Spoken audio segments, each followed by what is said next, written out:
பிரியமானவர்களே, இயேசு கிறிஸ்துவின் நாமத்தில் உங்களுக்கு என் அன்பின் வாழ்த்துக்கள். இந்த மியான்மர் தேசம் இருக்குல்ல, அங்கிருந்து கொண்டு தானே பேசுகிறேன். இந்த மியான்மர் தேசத்துக்கு ஒரு சிறப்பு உண்டு. நிறைய இயற்கை வளம் நிறைந்த ஒரு தேசம். அதில் பர்மா தேக்குன்னு சொல்லுவாங்க. எங்கள் ஊர் பக்கம்லாம் நிறைய பர்மா தேக்கு மரம் நிறைய கப்பலில் வந்து இறங்கும். தூத்துக்குடி ஃபோர்ட்டில் வந்து இறங்கும். நிறைய அந்த மர வியாபாரம் செய்கிறவங்க அங்கே பெரிய பெரிய கடை வச்சுருப்பாங்க. இது என்னன்னு கேட்டால் பர்மா தேக்கும்பாங்க. ஒரு காலத்தில் இங்கிருந்து பெரிய பெரிய தேக்கு மரங்கள் கொண்டு வரப்படும். அது ரொம்ப பிரபலமானது. இங்கே பாருங்களேன், தேக்கு மரம், ஒரு மரத்தில் அழகான ஒரு இதை செஞ்சு வச்சிருக்கிறாங்க. பார்க்க நல்லா இருக்குது. ஏன்னா இது நல்ல அப்படி ஒரு நிறைய மரங்கள், நல்ல செழிப்பாய் காடுகள் வளர்கிற ஒரு இடம் இது.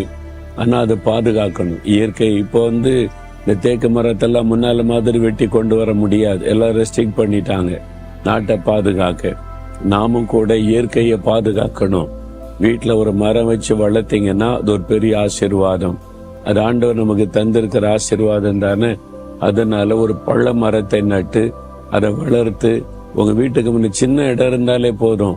ஒவ்வொருவரும் ஒரு மரத்தை வளர்த்தோம்னா அது நமக்கு ஒரு பெரிய ஆசீர்வாதம். சீதோஷண நிலையை ஒழுங்குபடுத்தி கொடுக்கும். நிறைய ஆக்சிஜன் நமக்கு கிடைக்கும். அப்ப தேசத்துக்கே ஒரு நன்மை தரக்கூடியது. அதனால எந்த மரத்தை அனாவசியமா வெட்டிடக்கூடாது, சேதப்படுத்தக்கூடாது. அதை பாதுகாக்கிறதுல நம்ம கவனம் செலுத்தணும். சரியா? சரி, இப்ப ஆண்டவர் எனக்கு என்ன சொல்லுகிறார் அப்படின்னு நீங்க கேக்குறீங்களா? 1 சாமுவேல் 30 8வது வசனத்தில் ஆண்டவர் வாக்கு கொடுக்கிறார். நீ சகலத்தையும் திருப்பிக் கொள்ளுவாய். அதாவது நீ இழந்து போனதை திரும்ப பெற்றுக் கொள்ளுவாய் அப்படின்னு ஆண்டவர் சொல்றார். தாவீது என்கிற தேவ மனிதர் தான். அவருடைய அவங்க தன் மனைவி பிள்ளைகளோடு சொத்துகளோடு ஒரு ஊர்ல வசித்து வருகிறார். அவங்களும் அவங்க கூடையில யுத்த வீரர்கள்லாம் இல்லாத சமயத்துல அமலேக்கேர் என்ற சத்துருக்கள் வந்து அந்த ஊரையே கொள்ளையடிச்சிட்டு போயிட்டாங்க. தாவீதனுடைய மனைவிமார், பிள்ளைகள், சொத்துக்கள் எல்லாத்தையும், ஆடு மாடு ஒட்டகங்கள் எல்லாத்தையும் கொண்டு போயிட்டாங்க. ஒண்ணுமே இல்லை. திரும்பி வந்து பார்த்தா யாருமே இல்லை, எந்த பொருளுமே இல்லை. எல்லாமே திருட போய்விட்டது, கொள்ளையடிச்சிட்டு போயிட்டாங்க. இழப்பு. அப்ப தாவீது தனக்கு பலன் இல்லாமற் போக மட்டும் அழுதாராம். மனைவி பிள்ளைகளை இழந்து, சொத்துக்களை இழந்து அழுகை, கண்ணீர் வடித்தார். ஒருவேளை நீங்க இழப்புக மத்தியில் இருக்கலாம். சரீர ஆரோக்கியத்தை இழந்து போய் பலவீனப்பட்டுட்டீங்களா? குடும்பத்தின் செல்வத்தை இழந்து தரித்திரத்துல வந்துட்டீங்களா? இருந்த வேலையை இழந்து அடுத்து என்ன செய்யறதுன்னு தடுமாறுறீங்களா? வியாபாரத்துல இழந்து கடன் பிரச்சனைகளை சிக்கி கொண்டீங்களா?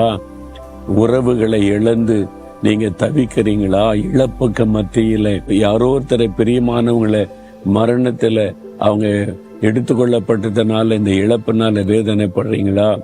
ஏதோ ஒரு காரியத்தை, உங்க செல்வத்தை, ஆரோக்கியத்தை, பொருட்களை, உறவுகளை இழந்து தவிக்கிறீங்களா? ரொம்ப வேதனை தான். இழப்பு என்பது மிகப்பெரிய வேதனை. தாவீது மிகவும் அழுதார் என்று வசனத்துல சொல்லப்படுது. அப்புறம் தன்னை திடப்படுத்தி கொண்டு ஆண்டவரிடத்திலே போனார். ஆண்டவரே, எல்லாத்தையும் நான் இழந்துட்டேனே. என் மனைவி, பிள்ளைகள், சொத்துக்கள் எல்லாம் போயிட்டு சத்துருக்கள் கொள்ளையடிச்சிட்டு போயிட்டாங்களே. ஆண்டவர் அப்பதான் சொல்றார், பயப்படாதே தாவீது, இழந்து போன எல்லாவற்றையும் உனக்கு திரும்ப தருவேன். ஒன்றையும் சத்துரு கொண்டு போக முடியாது. இந்த சத்துருக்கிறான பிசாசு, அவன் தான் நமக்கு இழப்பை உண்டாக்குகிறவன், நம்முடைய ஆசீர்வாதத்தை திருடுகிறவன். ஆண்டவர் சொல்லுகிறார், எல்லாத்தையும் நீ திருப்பிக் கொள்ளுவாய், எல்லாத்தையும் நான் திரும்ப தருவேன். அதே மாதிரி ஆண்டவர் எல்லாவற்றையும் திரும்ப கொடுத்தார் என்கிற சரித்திரம் எழுதப்பட்டிருக்கிறது. உங்க வாழ்க்கையில இழந்து போன வேலையை நீங்க திரும்ப பெற்றுக் கொள்ளுவீங்க. இழந்து போன சொத்துக்களை திரும்ப பெற்றுக் கொள்ளுவீங்க. இழந்து போன சரீர ஆரோக்கியத்தை திரும்ப பெற்றுக் கொள்ளுவீங்க.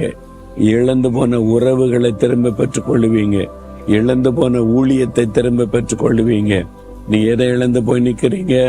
ஆண்டவர் சொல்ற, திரும்ப தருவேன். விசுவாசிங்க. நாம் இழந்து போனதை நமக்கு திரும்ப கொடுக்கத்தான் இயேசு சிலுவையில எல்லாவற்றையும் இழந்து போனவராய் தொங்கினார். பாருங்க, அவர் எல்லாத்தையும் இழந்துட்டார். வஸ்திரத்தை இழந்து, ரத்தத்தை சிந்தி ரத்தத்தை இழந்து, சரீர பலனை இழந்து, அவருடைய சீஷர்களை இழந்து எல்லாத்தையும் இழந்து தனியாய் சிலுவையில் தொங்கினார். இழந்து போன நிலைமையில் இருக்கிற நமக்கு நாம் இழந்து போனதை திரும்ப கொடுக்க அவர் தன்னை சிலுவையில் ஒப்பு கொடுத்தார். உங்களை நேசிக்கிறார். நீங்க இழந்து போனதை திரும்ப தருவார். விசுவாசிங்க. இன்றைக்கே அதை ஆரம்பிக்கும். இன்றைக்கு அதற்கான சூழ்நிலைகள் மாறும்.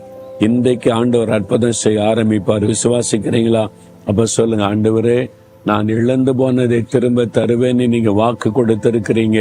நான் அதை விசுவாசிக்கிறேன். நான் இழந்து போன எல்லாவற்றையும் எனக்கு திரும்ப தருவீர். அதுக்குத்தான் நீங்க சிலுவைக்கு போனீர். நான் விசுவாசிக்கிறேன். அந்த அற்புதத்தை எதிர்பார்க்கிறேன். எல்லாவற்றையும் திரும்ப பெற்றுக்கொள்ளுவேன். இன்றைக்கு அதுக்கான அடையாளத்தை நான் காண்பேன். எனக்கு அற்புதம் செய்கிற இயேசுவுக்கு ஸ்தோத்திரம். இயேசுவின் நாமத்தில் ஆமேன்.